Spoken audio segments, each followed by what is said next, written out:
یقیناً گلشن اولیاء میں سب کچھ سکھایا جاتا ہے. ہم نے سب کچھ سیکھا ہے, صوفی رضوانیہ صاحب نے سب کچھ سیکھا ہے, لیکن پوری دنیا کا یہ اثاثہ ملا کر ذرا اپنی نگاہوں کے سامنے تو رکھیں. علم و تہذیب و تمدن کا قرینہ ایک طرف, ساری دنیا ایک طرف, شہر مدینہ ایک طرف. علم و تہذیب و تمدن کا قرینہ ایک طرف, ساری دنیا ایک طرف, شہر مدینہ ایک طرف, اور نرگس و بیلا چمیلی جوہی و چمپا گلاب ہمارا یہ نرگس و بیلا چمیلی جوہی و چمپا گلاب.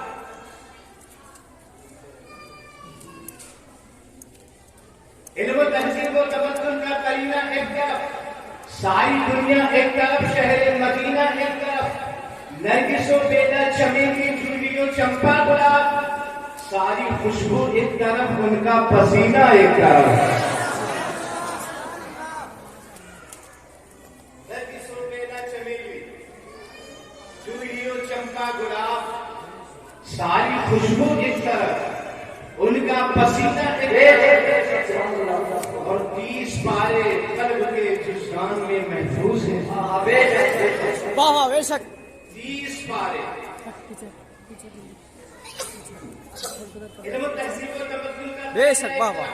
ساری دنیا ایک طرف, شہر مدینہ ایک طرف, نرگس و بیلا چمیلی جوہی و چمپا گلاب, ساری دنیا ایک طرف, ان کا ساری خوشبو ایک طرف, ان کا پسینہ ایک طرف, اور 30 پارے قلب کے جزدان میں محفوظ ہیں. سارے سینے ایک طرف, حافظ کا سینہ ایک طرف. سارے سینے ایک طرف, حافظ کا سینہ.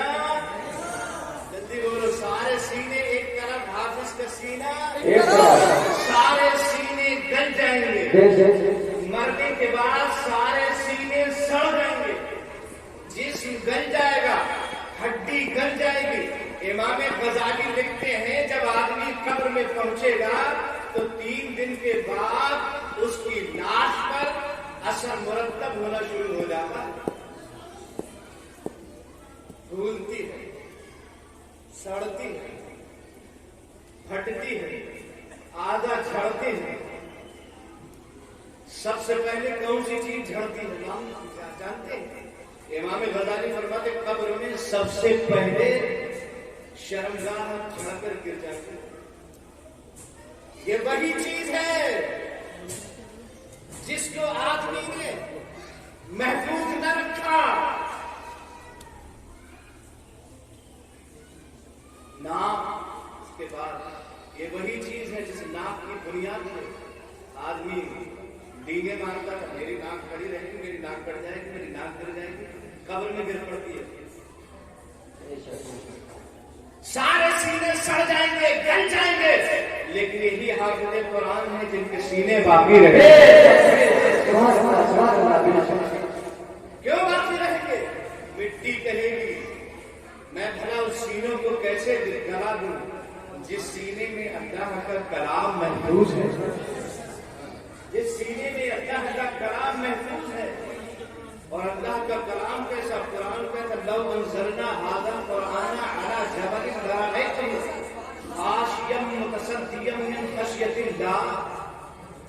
یہ قرآن ایسا ہے اگر اسے ہم پہاڑوں کے اوپر اتار دیتے تو خشیت الہی کی وجہ سے, اس کے وزن کی وجہ سے, اس کی پاور کی وجہ سے, اس کی طاقت کی وجہ سے وہ پہاڑ پھٹ کر ریزہ ریزہ ہو جاتا ہے. قرآن اتنا پاور والا ہے, اگر کسی پہاڑ پر اتر جاتا تو پہاڑ پھٹ کر ریزہ ریزہ ہو جاتا. یا اللہ تیرا قرآن دعویٰ کر رہا ہے, کلام دعویٰ کر رہا ہے, یہ اتنی پاور والا کلام ہے, اگر پہاڑ پر اترے تو پہاڑ پھٹ کر ریزہ ریزہ ہو جائے. لیکن یہ 8 سال کا حافظ ہے, یہ 12 سال کا حافظ ہے, یہ 10 سال کا حافظ ہے, اس کے سینے میں پورا قرآن اتر گیا ہے, پورا قرآن جذب ہو گیا ہے, پورا قرآن سینے میں پہنچ گیا ہے. نہ سینہ پھٹ رہا ہے, نہ کہیں جدا ہو رہا ہے, نہ کہیں کہیں سے الگ دکھائی دے رہا ہے، سینہ بھی محفوظ ہے، حافظ بھی محفوظ ہے، ہمارے سامنے چل بھی رہا ہے، پھر بھی رہا ہے. ایسا کیوں ہے؟ قرآن کا دعویٰ بالکل صحیح ہے، اتنا طاقت والا ہے قرآن. اگر اتار دیا جاتا پہاڑوں پہ تو پہاڑ پھٹ کے ریزہ ریزہ ہو جاتا، لیکن حافظوں کے سینے کیوں نہیں پھٹتے؟ حافظوں کے سینے میں شراب کیوں نہیں ہوتا؟ اے آقا بتا دے، مصطفیٰ فرماتے ہیں خلق کو میرے عرش اللہ، مومن کا جو سینے ہوتا ہے وہ عرش الہی ہوتا ہے. پہاڑ اگر پہاڑ پر اترتا قرآن تو پہاڑ پھٹ جاتا، ایک عرش سے اترا ہے دوسرے عرش میں داخل ہو گیا.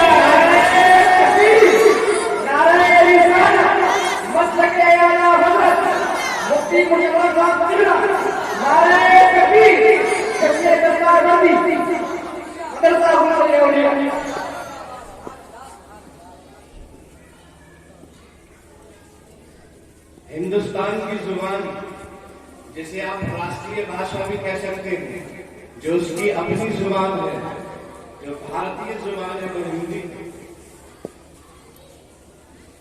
ہندی زبان بھارتیہ زبان ہے. لیکن اسی بھارت میں کئی صوبے ہیں، ہر صوبے کا الگ الگ نام ہے، ہر صوبے میں الگ الگ زبان بولی جاتی ہے، اور صوبوں میں زیادہ ڈفرینس نہیں ہے. ایک صوبے کی سرحدیں جہاں ختم ہوتی ہیں وہیں سے دوسرے صوبے کی سرحدیں شروع ہو جاتی ہیں. جہاں سے ایک صوبہ ختم ہوتا ہے وہیں سے دوسرے صوبے کی ابتدا ہو جاتی ہے. آپ شروع کر دیجیے، بنگال ہے، بنگال کی سرحدیں جہاں سے ختم ہوتی ہیں وہیں سے اس سائڈ میں اڑیسہ کی سرحدیں شروع ہو جاتی ہیں، اس سائڈ میں بہار کی سرحدیں شروع ہو جاتی ہیں، اتراکھنڈ کی سرحدیں شروع ہو جاتی ہیں. جہاں سے بہار کی سرحد ختم ہو جاتی ہے اتر پردیش کی سرحدیں شروع ہو جاتی ہیں، اتر پردیش کی سرحدیں جہاں سے ختم ہوتی ہیں اتراکھنڈ کی سرحدیں شروع ہو جاتی ہیں. اتراکھنڈ جہاں سے ختم ہوتا ہے اس سائڈ میں جناب والا آپ کے جو ہے پنجاب لگ جاتا ہے، دلی لگ جاتا ہے، ہریانہ وہیں سے شروع ہو جاتا ہے. ہریانہ ادھر ختم ہوا، راجستھان شروع ہو گیا، راجستھان ختم ہوا، جناب والا گجرات شروع ہو گیا. اس طرح سے آپ دیکھیں پورے بھارت میں کئی صوبے ہیں، ہر صوبے میں الگ الگ زبان بولی جاتی ہے. بنگال میں بنگلہ بولی جاتی ہے، پنجاب میں پنجابی بولی جاتی ہے، گجرات میں گجراتی بولی جاتی ہے، آندھرا میں تیلگو بولی جاتی ہے، کیرلا میں ملیالم بولی جاتی ہے، جناب والا تمل ناڈو میں تمل بولی جاتی ہے. آپ دیکھیں تو صحیح، ایک ہندوستان ہے جو اکھنڈ بھارت ہے اور یہ کبھی جدا ہونے والا نہیں ہے، یہ اکھنڈ ہے، اکھنڈ ہی رہے گا. آپ دیکھیں تو صحیح، ایک ہی ملک ہے اور ایک ملک میں الگ الگ زبانیں بولی جا رہی ہیں، فاصلے زیادہ نہیں ہیں، لیکن 72 سال ہو گئے بھارت کو آزاد ہوئے. آپ دیکھیں تو صحیح 72 سال گزر گئے آزادی کو، لیکن بنگال کی بنگلہ بہار میں آ سکی، بہار کی زبان آسام نہ جا سکی، آسام کی آسامی پنجاب نہ جا سکی، پنجاب کی پنجابی گجرات نہ جا سکی، گجرات کی گجراتی جناب والا آندھرا نہ جا سکی، اور آندھرا کی تیلگو جناب والا پنجاب کیرلا نہ جا سکی، اور کیرلا کی ملیالم اتر پردیش میں آ سکی. لیکن باہر قرآن تیری عظمتوں کو سلام، یہاں پاس پاس میں صوبے تھے لیکن ایک زبان دوسرے صوبے میں نہ جا سکی. باہر قرآن تیری عظمتوں کو سلام، تو نازل میں ہوا تھا مکہ اور مدینہ میں لیکن پہنچ گیا ساری دنیا میں. سبحان اللہ، ماشاء اللہ. نازل تو ہوا تھا مکہ اور مدینہ میں لیکن پہنچ گیا ساری دنیا میں. آپ کہیں گے یہ قرآن تو ساری دنیا میں کیسے پہنچا، کس کے ذریعے سے پہنچا، سورسز کیا تھے تیرے پہنچنے کے؟ قرآن بتا تو صحیح، کیا کمپیوٹر کے ذریعے سے پہنچا ہے، ای میل کے ذریعے سے پہنچا ہے، جی میل کے ذریعے سے پہنچا ہے؟ قرآن بتا تو صحیح، کیا واٹس ایپ کے ذریعے سے پہنچا ہے یا فیس بک کے ذریعے سے پہنچا ہے، یوٹیوب کے ذریعے سے پہنچا ہے؟ یہ قرآن جو پوری دنیا میں تو پہنچا ہے کیسے پہنچا ہے؟ نازل ہوا تھا مکے میں، مدینہ شریف میں، لیکن پہنچ گیا امریکہ میں، افریقہ میں، ڈربن میں، جاپان میں، ساؤتھ افریقہ میں، انڈیا میں، نیپال میں، بنگلہ دیش میں، پہنچ گیا ساری دنیا میں. پہنچا کیسے؟ کمپیوٹر کے ذریعے، ای میل کے ذریعے، جی میل کے ذریعے، واٹس ایپ کے ذریعے، فیس بک کے ذریعے